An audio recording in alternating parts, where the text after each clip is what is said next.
Ross, who is, as many of you already know, he's a professor of labor studies at NYU, and he's also a member of the Edufactory Collective.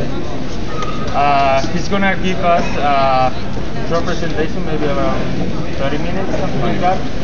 Yeah, about student debt. And then also one purpose of the open forum is also to have an open discussion with the audience. Okay, so we're here for exchange ideas, discuss. Okay, this is actually the first of 3 open forums on student debt this week. So tomorrow we will have at the square. We will have Silvia Federici. Also, and then on Saturday, George Kafensis also will speak about student debt and related issues. So now, well, we can begin. I'm just wondering if you can hear me if I sit down, or you want me to stand up? Stand up, speak up. Stand up? Speak up. All right. Thanks for coming along. It's a little more comfortable here than it would be in the park, so that's why we moved it here. So this forum is about student debt, and I'm from NYU, so I'm from the private sector, but NYU happens to have the highest rate of student debt in the nation, and I don't feel very good about that. I don't feel very good about the fact that my salary is debt finance, in effect, and so that's one of the reasons that I'm here this evening. So here's the initial questions we'll be asking. Is student debt a form of indenture? And my short answer is yes. The second question is, should we try to abolish these debts? Again, my short answer is yes. Okay, that's the easy part. Now the more difficult part is trying to explain why, and trying to figure out what is the most effective strategy that will lead to the abolition of debts. First of all, I want to ask whether indenture is really the right word, or do you feel it's inappropriate? Most immigrants who came to this country, in the colonial period especially, were indentured laborers. Most immigrants still are. Migrants, especially who come from Central America or South China, work very hard to pay off their recruitment fees and their transportation fees. Like college students, they are victims of predatory lending. Their loans are part of the informal economy, but the predators are parts of large organized combines, not unlike the banks here in our formal economy that service student loans in the US. So it's safe to say that the debt of immigrants is a condition of their labor.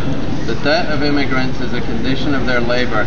They cannot labor unless they go into debt to begin with. That is the definition of indenture. That's the nature of indenture. So the question tonight is it any different for a current generation of students who are the most indebted generation in history?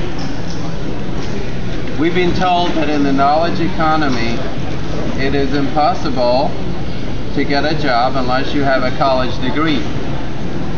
To get a college degree, from most of the 99%, you have to go into debt. So you cannot labor unless you go into debt. The condition of labor is that you go into debt in a knowledge economy. That, again, is the nature of indenture. Now, does this mean that highly educated students are in the same boat as the migrants who staff the sweatshops in this country, whether in factories or in fields? The answer obviously is no. There is a world of difference between those two populations. There is even a big difference between graduates of for-profit colleges compared to students at non-profit colleges. The latter have much higher debts and also the lowest life opportunities. And of course, that is a disproportionate burden on students from working class families and also minorities who disproportionately do not finish their degrees. But everyone who has to accept debt in order to labor shares a common condition. They are not engaged in free labor. Call it what you will, you don't have to call it indenture, it is not free labor. Now, some people think that student debt is a bargain in good times, in times of fuller employment. They think it's a bargain or some kind of social contract. It's a bad deal, however, but it is a deal, right? It's some kind of deal you make, even if it's a bad deal. In times of chronic underemployment, however, chronic unemployment, which is the condition that we're looking at more than likely for decades to come, it is an indefensible burden with no job prospects in sight.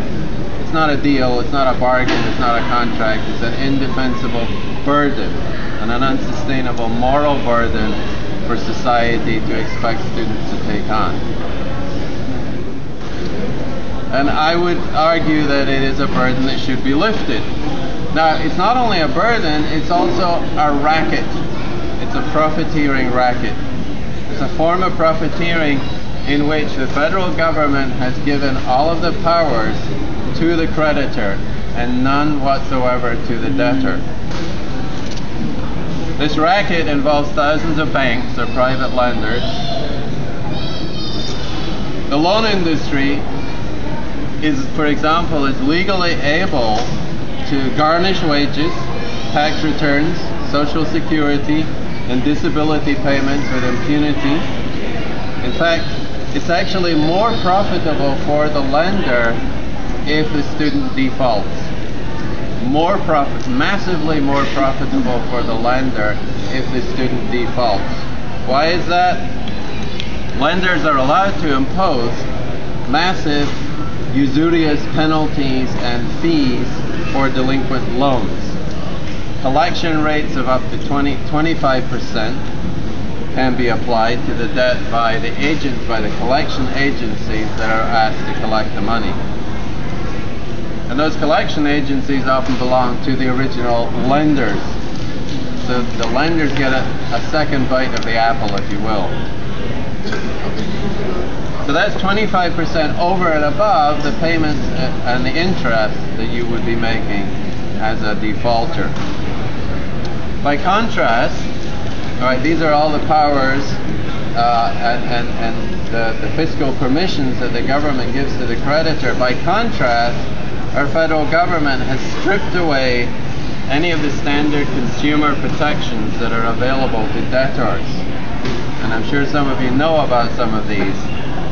There's no statute of limitations, there's no way of discharging the debt through bankruptcy. Everyone else can declare bankruptcy as a debtor. The people who work in this building can declare bankruptcy. Students cannot declare bankruptcy. It's no surprise then that student loans are the single most lucrative loan that you can make in the finance industry. Massively lucrative. And the rate of recovery for student loans is about 120%. The rate of return for consumer loans is about 30%. And one of the reasons, of course, is that students can't declare bankruptcy. But you can see how massively profitable it is. So it's no surprise that student debt has surpassed now the total cumulative amount of consumer debt in our society. We're looking at almost $1 trillion. And many graduates spend their entire working lives paying off the debt, right? Because they refinance. You can be paying off this debt for the entirety of your working lives. Now, think about that as a form of indenture. traditional forms of indenture, you could usually pay, but you were done within a year with a lot of them. Your bond was released after a year, after several years, more likely. But for the entirety of your working lives, that really is a form of indenture. So student debts can stretch to the grave and beyond. In fact, creditors, if you die younger than you're supposed to, creditors will go after the co-signers of debts, which are usually parents, but they can be other relatives and other kinds of people in your extended circle. So they do stretch beyond the grave.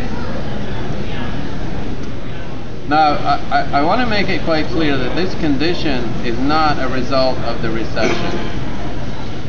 People think that student debt suddenly, that there's been this upsurge in student debt and it's here because of the recession. It's not an outcome of the recession.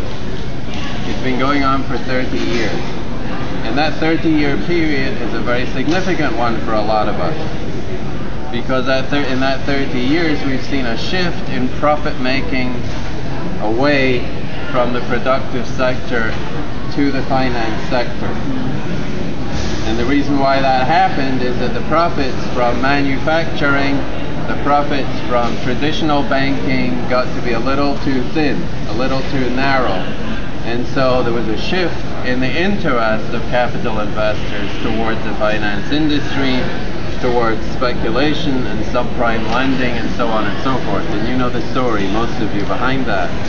So this isn't something that's relatively recent. It's been building for 30 years now. Another factor, of course, is the complicity of government policy.